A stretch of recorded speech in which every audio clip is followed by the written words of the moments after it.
ہمارا ایمان اور یقین یہ ہے کہ وہ اذا مرضت فهو یشفین، بیماری اللہ کے حکم سے ہوتی ہے، اور اگر جادو کی تاثیر بھی ہے تو وہ اللہ کے حکم سے ہے، اللہ کے حکم کے بغیر وہ نہیں ہو سکتی۔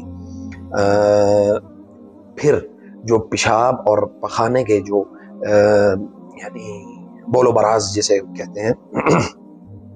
اس کی تاثیر جب آتی ہے تو اس کی تاثیر کا مقصد یہ ہوتا ہے کہ انسان کو کسی یعنی کسی ایسی ہلاک کرنے والی بیماری میں مبتلا کیا جائے جس کا ٹریٹمنٹ بالکل نہ ہو سکے، یعنی اس کا علاج پاسبل نہیں ہوگا، اور اگر بائی چانس وہ ریکور کر بھی جائے، جیسا کہ ہمارے ایک میرے بڑے پیارے دوست اور بھائی، اور اللہ ان کی مغفرت فرمائے، اللہ ان پر کروڑوں رحمت نازل کرے اپنی، اور اللہ اس میرے بھائی کو جنت الفردوس میں جگہ دے۔ تو اس بھائی کو جو مبتلا کیا گیا وہ کینسر میں مبتلا کیا گیا، اور ہم نے یعنی سبحان اللہ کے حکم سے تو ہم نے بہت کوشش کی، میرے بھائیوں نے، میرے باقی دوست احباب نے، میں خود ذاتی طور پہ کئی مرتبہ جو ہے وہ شوکت خانم میں ان کو لے کے گئے ہاسپٹل میں، یعنی ان کے ساتھ ہم بہت سارے لوگوں کو لے کے جاتے تھے، ڈیلی ہم 5 یا 10 لوگوں کو لے کے جاتے تھے جن کے لیے وائٹ سیل، یعنی اپنے اس بھائی کے لیے، چونکہ ہمارا دوست تو تھا لیکن زیادہ ہمارا تعلق بھائیوں والا تھا، تو اس بھائی کے لیے ہم جو ہے وہ لے کے جاتے ہوتے تھے، بلڈ کی جو بوتلیں ہیں وہ جمع کرتے تھے، اور اس میں ہمیں بلڈ نہیں، ہمیں وائٹ سیل چاہیے ہوتے تھے، تو وائٹ سیل کی 2-4 بوتلیں ملنا بڑا مشکل ہوتا ہے، تو ہم نے ان دنوں میں کوئی 250-300 کے قریب، یا غالباً میرے ایک دوست ہیں وہ کہتے ہیں جی نہیں 500 بوتلیں جو ہیں وہ ہم نے اپنے اس بھائی کے لیے جو ہے وہ جمع کی تھی، تو لیکن وہ ریکوری نہیں ہوئی، تو اس کے اوپر جو ہے وہ یعنی اس کے کمرے میں، اس کے جہاں پہ وہ سوتا تھا اس کے کمرے میں پیشاب کے چھینٹے پڑتے تھے، اور اسی طرح پھر ایک وقت آیا تو اللہ سبحانہ و تعالیٰ کے حکم سے بإذن اللہ وہ اللہ تعالیٰ سے جا ملا، اور اللہ کی جنتوں کا انشاءاللہ وارث بنے گا، اور اللہ تعالیٰ اس کو معاف بھی کرے گا انشاءاللہ، اور اللہ ہمیں بھی انشاءاللہ جنتوں میں جگہ دے گا۔ تو یہ 4-5 قسم کے جو سحر مرشوش ہوتے ہیں، انسان کو ایسی ابتلا میں ڈالا جاتا ہے جس سے انسان کا نکلنا مشکل ہوتا ہے، لیکن اگر ہمت کرے اور قوت ہو اس کے پاس، اور ایسی قوت ہو کہ جس کے ذریعے سے یعنی سبحان اللہ انسان کا ایمان اور تقوی اتنا مضبوط ہو کہ اللہ تعالیٰ جو ہے وہ بیماری اللہ کی طرف سے ہے تو وہ انشاءاللہ شفا بھی میرے اللہ کی طرف سے ہے۔ اب بہت سارے لوگ جو ہیں وہ اس حوالے سے یہ بات کرتے ہیں کہ چونکہ وہ عقلی دلائل کے اوپر اپنی زندگی بسر کر رہے ہیں، اپنی عقل کی مانتے ہیں، اللہ کے حکم یعنی اللہ کے قرآن کو یا وحی کو یا نبی صلی اللہ علیہ وسلم کی جو تعلیمات ہیں اس پر چونکہ انہوں نے نہ اس کو پڑھا ہوتا ہے نہ اس پر علم ہوتا ہے، تو اس وجہ سے اس چیز کا بعض دفعہ انکار کر دیتے ہیں، تو انکار کرنا مناسب نہیں ہے چونکہ اللہ تعالیٰ نے فرمایا ہے قرآن کریم میں کہ یہ جو انسان کو بیمار کرنا اور اس کو شفا کی طرف لے کے جانا یہ اللہ کے اختیارات میں، اور اس کا علاج کیا ہے؟ علامات میں نے آپ کو بتائی ہیں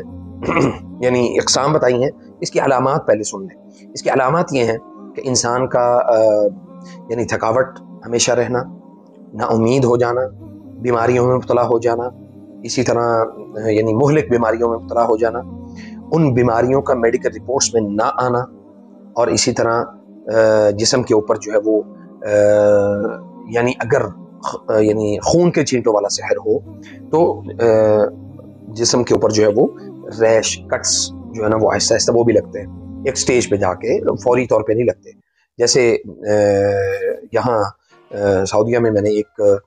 فیملی کے گھر وزٹ کیا تو واللہ اعلم ان کو تو کبھی وہ نظر نہیں آئے، تو میں رقیہ کر کے جب باہر نکلا وہاں سے تو ان کے گھر کے دروازے کے اوپر جو بلڈ سپاٹس تھے وہاں پہ یعنی تازہ خون کے، اور پھر انہوں نے اگلے دن مجھے بتایا کہ یہاں جو ہے نا وہ یعنی ایک کبوتر کا پنجہ ملا ہے لیکن کوئی پر نہیں ملا اور کوئی ایسی چیز نہیں ملی، تو وہ کنفرم جو ہے نا وہ یعنی سحر تھا انتقام کا۔ تو یہ جو بلڈ سپاٹنگ ہے یہ جو یعنی جادو کیا جاتا ہے یہ اس لیے بھی کیا جاتا ہے کہ اس کے اوپر جو ہے وہ یعنی ان لوگوں کے اوپر وہ کیا جائے، ابتلا میں مبتلا کیا جائے، کسی ایسی بڑی مصیبت میں ڈال دیں کہ انسان جو ہے وہ محتاج کی طرف یعنی محتاج ہو جائے۔ اور آخر میں اس کا جو علاج ہے وہ میں آپ کو بتا دیتا ہوں انشاءاللہ۔ دیکھیں، اس کی ہر ایک کے اوپر ہونے والی جو کیفیت ہے وہ بالکل مختلف ہوتی ہے۔ سبحان اللہ، یعنی اگر 100 لوگ ہیں تو 100 لوگوں کے اوپر مرشوش سحر ہے تو ہر ایک کی کیفیت دوسرے سے میچ نہیں کرے گی، ٹھیک ہے؟ یعنی جسمانی کیفیت، میں علامات دوسری کی بات نہیں کر رہا، میں ان کی بات کر رہا ہوں کہ اس کی کیفیت جو ہے وہ دوسرے سے مختلف ہوگی۔ تو اب اس کا علاج کیا ہے؟ سب سے پہلے قرآن کریم اپنی زندگی کے ساتھ ایسے جوڑ لیں جیسے آپ اپنے دل سے سینے، یعنی اپنے سینے سے دل کو نہیں نکال سکتے، آپ قرآن کو اپنے سینے سے نہیں نکال سکتے، یہ آپ کے پاس آپشن نہیں ہے۔ آپ کے پاس ایک ہی آپشن ہے کہ قرآن کریم کے ساتھ ایسے جڑ جائیں، ایسے مضبوطی کے ساتھ پکے ہو جائیں، نمبر 1۔ نمبر 2، سورۃ الفاتحہ دن میں 1 مرتبہ پڑھیں، دن میں 10 مرتبہ پڑھیں، دن میں 100 مرتبہ پڑھیں۔ یہ پانی لیں، رقیہ کا پانی لیں، اور پانی کے اوپر رقیہ کر کے دم کر کے وہ پانی پئیں، ٹھیک ہے جی؟ جب وہ آپ پانی پئیں گے تو اللہ کے فضل سے جسم کے اندر کی جو کیفیت ہے وہ تاثیر اس کی جسم سے آپ کے خارج ہونا شروع ہو جائے گی۔ نمبر 3، اس کے لیے آپ کو بیری کے پتے کوٹ کے 7 عدد پتے کوٹ کے پانی میں ڈالنے ہیں، اور اس پانی کے اوپر بھی رقیہ کیا ہو تو بہتر ہے۔ اور بعض لوگ کہتے ہیں جی رقیہ والے پانی سے نہانا جائز نہیں ہے، تو زمزم کے پانی سے نہانا جائز ہے، آپ اس سے نہا سکتے ہیں شفا کے حصول کے لیے۔ تو بعض علماء نے یہ کہا ہے کہ ماء المقری، یعنی ماء المقری کمثل ماء الزمزم، یعنی پڑا ہوا پانی ایسے ہی ہے جیسے زمزم کا پانی ہے، لیکن ہم اس کو یعنی ایز اے جنس ہم یہ نہیں کہیں گے کہ یہی زمزم کا پانی ہے، وہ اس کی طرح ہے، لیکن یعنی تاثیر ہے۔ اور تیسری چیز، جب آپ اس کو علاج کو آگے بڑھاتے جائیں گے انشاءاللہ تو آپ کو تقویت اللہ کی طرف سے وہ ملتی جائے گی، اس تقویت کو آگے بڑھائیں اور عادت بنا لیں 4 صورتوں کی: سورۃ البقرہ، سورۃ دخان، سورۃ الرحمن، سورۃ الجن۔ سورۃ البقرہ، سورۃ الرحمن، سورۃ دخان، سورۃ الجن، یہ 4 صورتیں آپ کو سحر المرشوش کے لیے بفضل اللہ تعالی کافی۔ اوورال پورا قرآن ہے لیکن یہ 4 صورتیں میرا مجرب ہے۔ تو آپ ان 4 صورتوں کو رقیہ کریں گے، پانی پہ دم کریں گے، اور وہ پانی ریگولر پئیں گے، خود بھی پئیں گے، بچوں کو بھی پلائیں گے، ایون جو ہے وہ یعنی آپ کے گھر میں اگر ملازمین ہیں تو آپ ان کو بھی پلائیں گے۔ اور اس کے بعد آخری جو اہم چیز ہے وہ ہے کہ اب مرشوش، یعنی ظاہری بات ہے چھینٹے پڑ گئے ہیں تو اب ہم اس کا کیا کریں؟ بعض لوگ جو ہیں وہ اس چھینٹوں والے جگہ کو بغیر کچھ پڑھے، بغیر سورۃ فاتحہ، بغیر آیت الکرسی، بغیر یعنی اپنی حفاظت کا بندوبست کیے بغیر کپڑا گیلا کرتے ہیں، اس کو فوراً صاف کر دیتے ہیں۔ وہ فوراً صاف کرنا مطلب یہ ہے کہ وہ تاثیر آپ نے اپنے جسم میں داخل کر لی، اس کی تاثیر مسام کے ذریعے سے داخل ہو گئی آپ کے جسم میں۔ لیکن اب اس کا حل کیا ہے؟ سب سے پہلے ان چیٹوں کی جگہ کا معائنہ کریں کہ کتنا ایریا ہے، اس کے بعد آپ کو ساری وہ دیوار اور سارا وہ پروسیس کرنے کی ضرورت نہیں ہے۔ اس کے لیے سب سے پہلے گلوز پہنیں گے، آپ اتنے گلوز پہنیں تاکہ وہ اس کی ایک بھی چھینٹ جو ہے وہ آپ کے جسم کو تاثیر نہ کرے۔ اور اس کے بعد 3 چیزیں مکس کر کے یعنی 3 چیزیں مکس کر کے پانی بنائیں، اور اس پانی کے ساتھ پھر اس جگہ کو صاف کریں۔ پہلی چیز بیری کے پتے، دوسری چیز عرق گلاب، اور تیسری چیز پھٹکڑی۔ یہ 3 چیزیں جو ہیں اس کو مکس کریں، اچھے سے مکس کرنے کے بعد اس کو ایک سپرے بنائیں، سپرے بنا کے اتنے حصے کے اوپر صرف وہ اس کو سپرے کریں۔ سپرے کرنے کے بعد اس جگہ کو کسی ایسے کپڑے کے ساتھ اس کو صاف کریں کہ وہ کپڑا دوبارہ آپ کے استعمال میں نہ آئے۔ یہ تو ہو گیا صرف اس جگہ کا علاج۔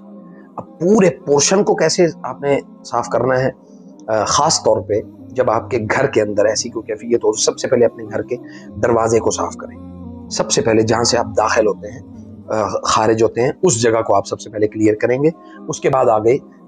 کے جو معاملات ہیں آپ اس کے بعد دیکھیں گے انشاءاللہ۔ پھر اس کے بعد آپ جائیں گے کچن میں، یعنی ادھر بھی سپرے کریں گے، اور سپرے کرنے کے بعد اس کپڑے کے ساتھ، اسی کپڑے کے ساتھ بے شک کر لیں تو اس کپڑے کے ساتھ اس کو صاف کر دیں گے۔ پھر کچن میں جائیں گے، کچن میں جا کے اپنا چولہا اور شیلف اور جو کھلی جگہ ہوں گی وہاں پہ اس کو وہ کر دیں، سپرے کر دیں۔ پھر مکمل ہو جائے تو اس کے بعد ایک یعنی اسی سپرے مشین کے ساتھ پورے گھر کو ایک دفعہ جو ہے نا وہ سپرے کر دیں، اور وہ پانی پھر وہیں پہ خشک ہونے دیں، اس کو آپ نے وہ نہیں کرنا، صاف نہیں کرنا۔ اس کو ویسے ہی رہنے دینا ہے، وہ وہیں پہ خشک ہو جائے. پھر اسی طرح یہی روٹین آپ کی متواتر جو ہے وہ کم از کم 14 دن یا 21 دن متواتر آپ کی یہ روٹین رہے